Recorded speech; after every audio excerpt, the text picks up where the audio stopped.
But like I said, it hasn't been a consistent problem. And I mean, their pass defense, their pass rush, their defensive backs are so good. And this defense is just ferocious. Ferocious. Guys love defenses love playing in this kind of weather. I mean, see what's going to happen. Upper Merion really doesn't have any other option than to go to the pass, but they can't pass. Yeah. So what's going to happen is Norristown's going to exploit that and they're going to get a turnover pretty soon. I could feel it in my bone. Yeah, there hasn't been a lot of turnovers today, actually, surprisingly. There's going to be one soon. There was one on the opening kick, and I believe that's been it. There's going to be one quite soon. Outside of the turnovers on downs, but... Well, it'll be second and about 8. I mean, as the game goes on, the field condition just deteriorates constantly. Look at the mud. The mud puddle has opened up. The boggy fen out there between the 40s has expanded to between the 30s. They hand it off and plowing ahead. Nice run. Yeah, instead of midfield, they should call it mudfield. Mudfield. Yeah, that's the Tweedlepeedle puddle now. I still can't get over that. And Aunt Roby continues to have that bright white jersey out there. The rest of them now wearing brown. He's definitely got that Billy Mays OxyClean. He's so quick, the dirt can't catch him. That's true. That 4.3 speed, he just, not even dirt can track him down. His pants are slightly besoiled, but. Hand off to Zioli. Not a lot of room, and he's bottled up promptly. Hey, Norristown, let the clock run. Let him run. Norristown's run defense has been unbelievable in the second half. Making up for the first half and then some.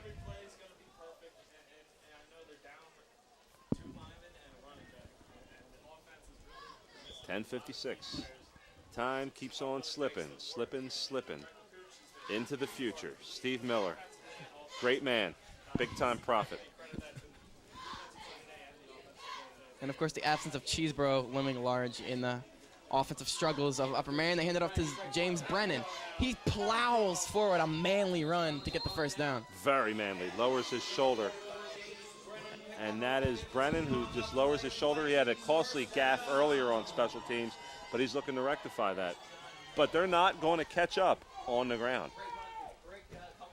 Ball at Mudfield. Right in the middle of the muddy bog. In the middle of the La Brea tar pits out there.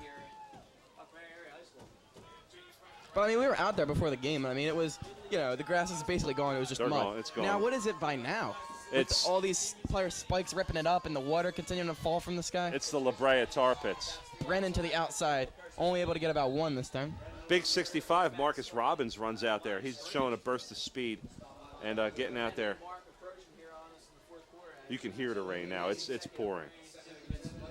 Oh yeah, if you look at the lighting area and see all the rain. Yeah.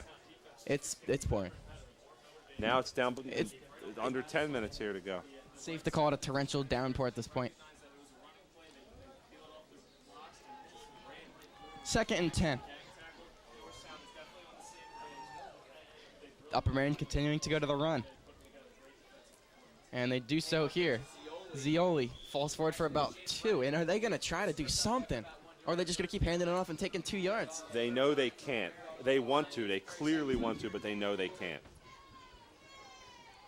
3rd and 9. You sense it. You could feel it here that they just can't throw. You have to pass it on this down, don't you? Yeah, you do, but you won't. Last year when they had Fanthevon, they had a guy who could throw. This year it's not quite the same Upper Merion team. Official timeout to dry off the ball. They'll actually bring in a new one, but yeah, the weather has been the main headline in this game, along with Cheeseburgh's absence. Cheeseburgh's absence and the graduation of Fanthevon. That's a big change. Last year, you remember when we were doing the Upper Merion game, we were talking about Fanthevon doing a good job with his arm and with his feet, keeping the game close. And Upper Merion's team last year was they were way different from this team.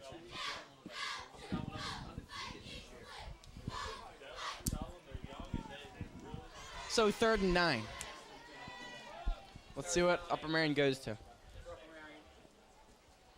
Motion, that's Lewinsky coming in motion. Legendre drops back. It's bobbled and incomplete. So they do try to go to the pass. It was intended for Tyler Zioli, but falls to the turf incomplete. Now you go for it on 4th and long, and that's pick time. And 4th and 9. There's no way you can run. They got to go for it. Or is there? If you run, that's just complete foolishness. That'd be rubbish. Here comes pass rush defensive lineman specialist Terrence Edwards back in the game. He may win filthiest eagle. Although Milo Hill, look at him out there. Milo Hill's up there. Milo Hill is definitely in for the. Just take a look at a guy like Milo Hill, right? And then look near sideline cornerback, Aunt Roby. Picture of pulchritude. I still can't get over that. LeJandre drops back, fakes the screen, now sets up a screen in the middle, and it's dropped. It was a forward pass, no fumble, but either way, a turnover for the Upper Merion Vikings. And that, I mean, they never really were able to get it started, but no. Ugly. It was ugly and dumb. 2 words. Ugly, dumb. And now, Norristown runs it up the gut. Yep, with 8:38 to go and a 21-point lead. The Eagles can pretty much just run. You know what I do? Sit in this lead. Put Battaglio back at tailback. Put him in there. Put Battaglio and Marcus Robbins in there. They do have C.J. Douglas as the fullback right now. Put the Mudd brothers in there. And they hand it to Mayer with a burst up the middle, but he's tackled by the shoes at about the 48. And you know what? Actually, I mentioned a 20-0 earlier. It's actually 21. Yeah. The scoreboard operator fooled me. Yep. But we were rickrolled. Fox, that was a field goal that he missed. But either way, bottom line, 3-score lead for the Eagles. 8.5 minutes to go.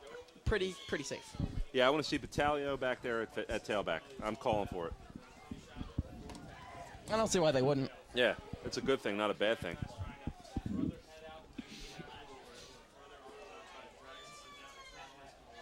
Second and 7. Another handoff to Mayer. Up the middle. He's got the first down and a lot more.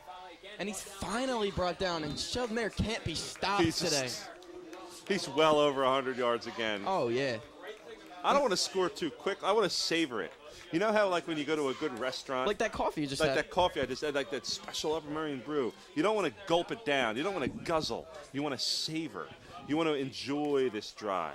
You want to have it presented and spread before you like a luscious meal at Ruth's Chris Steakhouse with a well-encouraged and heavily buttered steak. But you know what? I know you probably don't agree with this, but at this point, I want to see Sheldon Mayer come out of the game, quite frankly.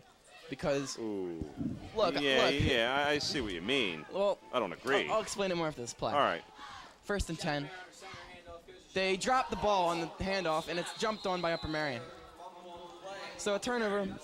I said you'd see one soon. That handoff was just never controlled by Mayer, and it ends up in a turnover, but still the lead is relatively safe. So, I don't know, maybe that turnover actually changes this, but with all the load that Mayer's shoulders, offensively, defensively, and special teams, it's not so much that you worry about an injury as you just general wear and tear. Yeah. But at the same time, it's exciting to see Mayer out there, and you want to run up the score on your rival. And this guy's a senior and one of the best players in the area. You want to see him rack up the stats and be accoladed for it at the end of the year. Yes. If you take him out, you're eliminating some of that. And you're kind of not doing the kid a fair favor, you know? Well, especially with the success he's been having, he doesn't want to leave the field. And there's a gain of about 0. I mean, he doesn't want to come out of the game. He's having a great game. He's having a great game. He's having a great – you love playing in the mud. Roby really wants a tackle right about now. He's angry that he's not dirty. But, yeah, Mark, I see where you're coming from. I see it both ways. Mayer wants – obviously, he wants to continue in the game, having fun out there, playing with your friends. Everybody's muddy. You're winning a big game here away. But on the other hand, you know, the wear and tear factor is a legitimate concern. It's tough. It's just a tough call. A great running back once said, I can't remember who it was. It's one of the old-time running backs. Says a running back only has so many carries in him per season. Right. Before the wear and tear. It's a tough position. He's got to play cornerback and punt returner too. Yeah. LeJandre hands it off, and he's dropped in the backfield. A great play. I believe that was Battaglio.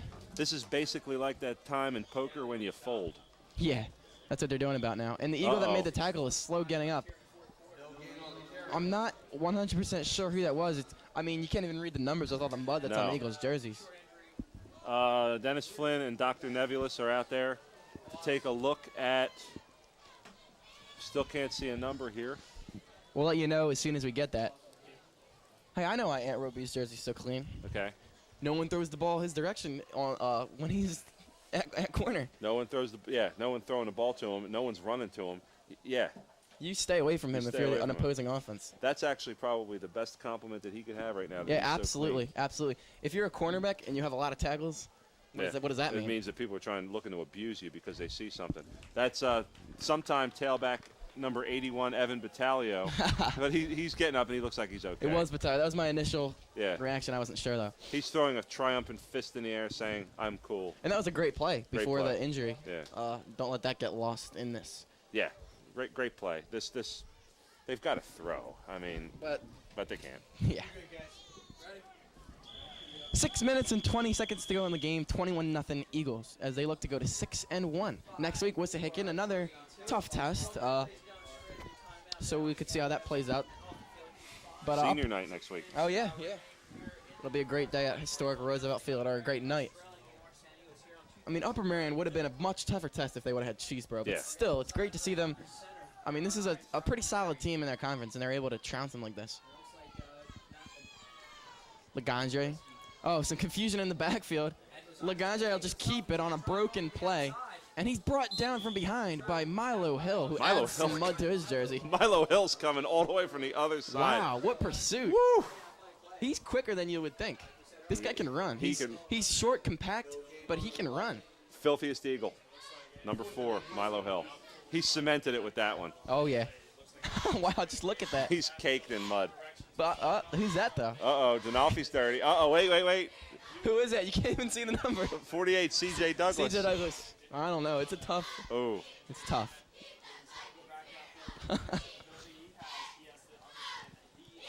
Wow.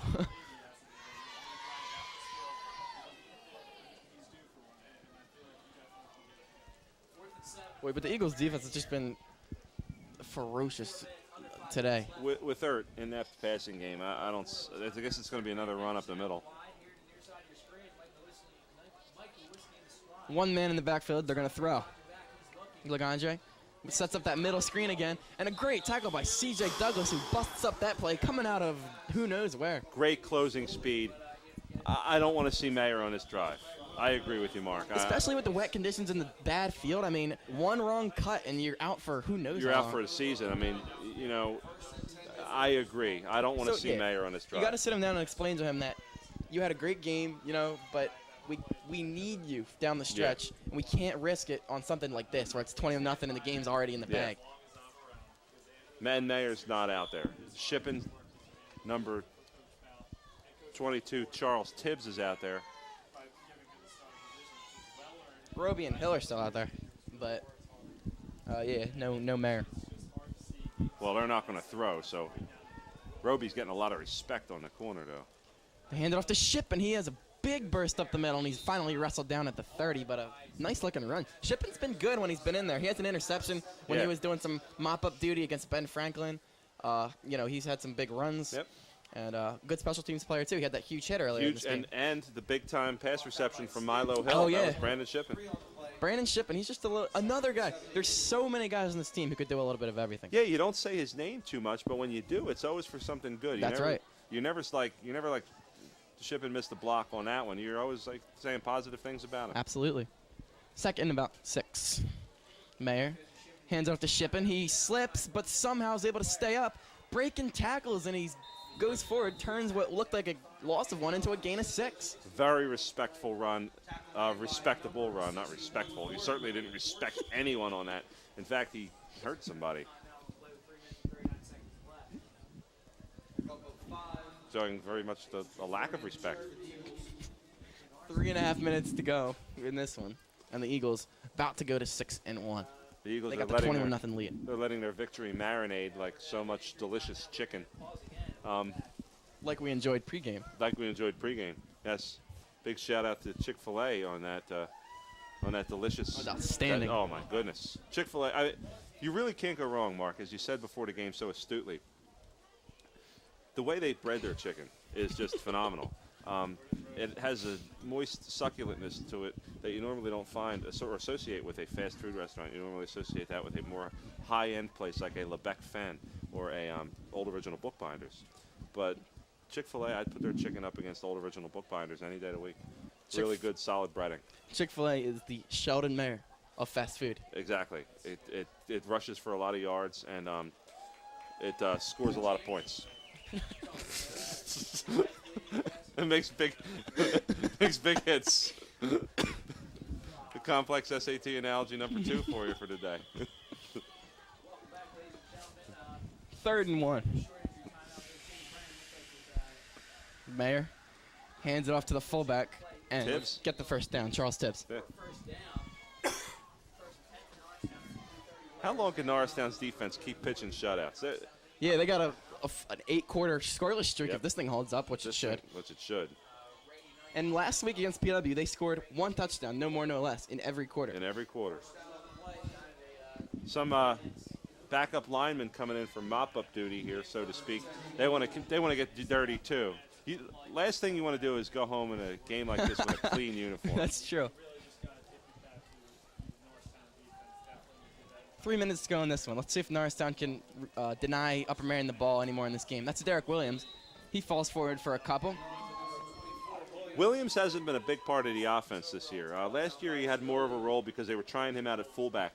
But this year they, like I said, with Coach Smith really focusing on getting people to fit into their individual niche, he really had Williams astutely pegged as a defensive star. So he hasn't used him on offense, saving him, keeping him fresh for big plays on defense. Yeah, Derek Williams with just 5 carries on the season before that one. And they hand it off to him once again. Finds some room to the outside. He makes another man miss, stumbles forward, and will fall short, just short of the goal line. They'll mark him at about the 2. Williams right there showing some elusiveness, showing some speed. But yeah, he has had more of an expanding. His role is expanding in the defense. It seems like we see him more and more every week. He's one of the defensive leaders of this team. He's been great. He's been great. Derek Williams is a stud on the defensive side of the ball, and makes big hits. Like I said, he takes a gleeful pleasure in making people's ribs cave in.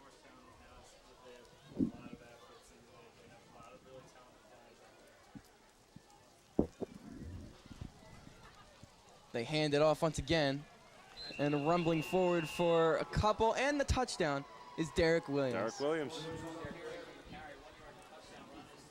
So, the Eagles, with that 27-0 lead now, sounds awful familiar, as that was the final score last week against Plymouth Whitemarsh. They like that number 28. Yeah, 2 big rivals, 2 shutouts, back-to-back weeks. Back-to-back weeks. And 2 inter-conference rivals, or inter-conference rivals, I should say. The Upper Merion Norristown game used to be the game every year that people went out to. It was usually at the Roosevelt Field, alternated from here and Roosevelt Field. It was the game of the year. That rivalry was on hiatus for a couple years, but it's resumed when Norristown moved conferences. And now you see why these 2 teams just loathe each other.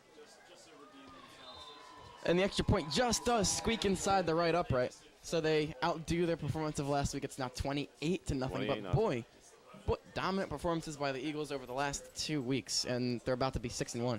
And we gave their defense a hard time in the first half, and rightly so. They just weren't playing well. And if Cheeseboro had been out there, it would have been a different game.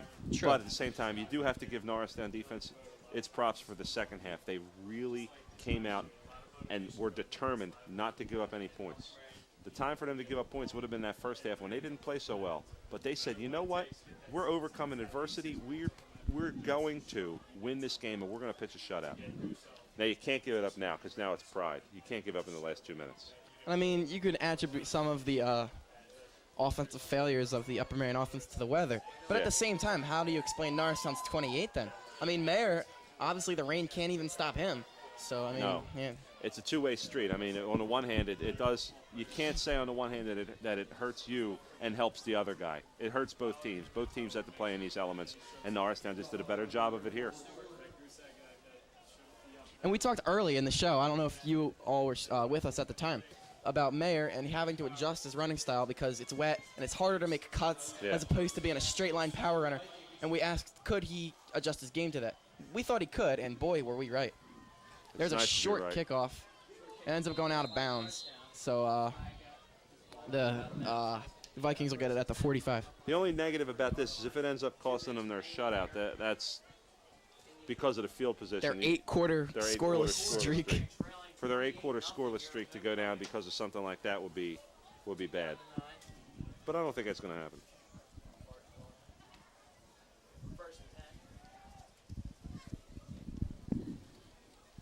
So I'll bring up a first and 10 situation. And as you said, Eagles, at this point, just looking to keep their shutout intact. Nothing more. Looking to keep the shutout intact, nothing more. Upper Merion's looking to score some pride. And, yeah, it's mostly, in fact, pretty much all backups and bench players in the game for Norristown at this point. Being able to get some game action that's valuable. Yeah. And preserving some of your stars as well at the same time. And preserving some of the stars. They hand it off to Zioli. And they'll give him about one. And a lot of Upper Merion, though, a lot of their starters are still in the game. And is that a message from the coach saying, yeah, we're not going to give you any time off. You didn't earn it. You didn't earn it. Go out there and do something. Yeah. Go out there. Is that a message? Yes. Go out there and show some pride. Legendre dropping back. Throws it straight up in the air. It is 3 players converge on it, 2 Eagles and 1 Viking, and it ends up falling to the turf. Number 31, Brett Cooper, was the closest one to that. Number 75, John Iorio, getting some good pressure on the quarterback. And also number 10, Marcus Harris, out there at cornerback. That was intended for Nagy, but I'm going to say that wasn't the best throw. It was a duck. I think it was hit as he thrown, causing it to go straight up in the air as they run it ahead for a gain of 8. I mean, that ball went higher than it did long. Up by a lot. That was a rainbow. It was a shot put. That was a rainbow on this rainy. On this rainy evening, yes, but no pot of gold at the end. No. 4th and 2. This game can't be over fast enough for Upper Merion. Minute and 10 to go, clock running. Hey, run it up the middle.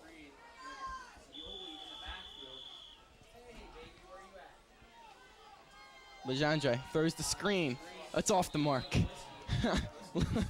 Legendre, it sums up his night, I guess, that throw does. That was what we call in the business a microcosm of the entire evening. Put that one on your SAT vocab list. You know, they talk in calculus. They talk like about fractals, like where a small part of something is actually a reflection of the whole thing. Like some mountains, you see a small piece of the mountain will look like the whole mountain itself. That was a fractilic representation of the entire passing offense for Upper Merion this evening. Just bad and Dumb and Dumber, like the classic 1994 Jim Carrey, Jeff Daniels movie, Dumb and Dumber. So just 40 more seconds of game time before we hit the roads and head back to Norristown with a victory. Do you kneel or throw deep? They'll probably just run it or kneel it, whatever. Yeah, probably kneel. Well, they're not going to kneel. Let's see who the quarterback is. Might get your pads dirty if you kneel. They still got Shannon there out there. Yeah. Not many other starters. Oh, there's some. As I believe Tibbs moved early. Let's see if that was the case.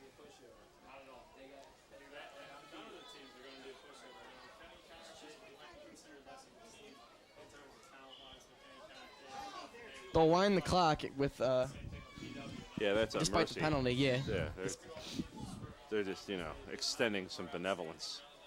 They tried extending their benevolence in the first half by giving favorable spots. They're extending their benevolence in the second half by winding the clock. Some much-needed euthanasia. So taking the Dr. Kevorkian approach to clock management here. Eagles got to run one more play. Throw deep.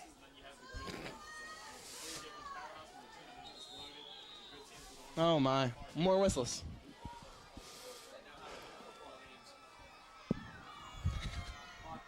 They're rolling the clock. You could see this officiating corps desperately wanted to call something. They just had a bad game. They wanted to have more shenanigans, but one of their members thought better of it.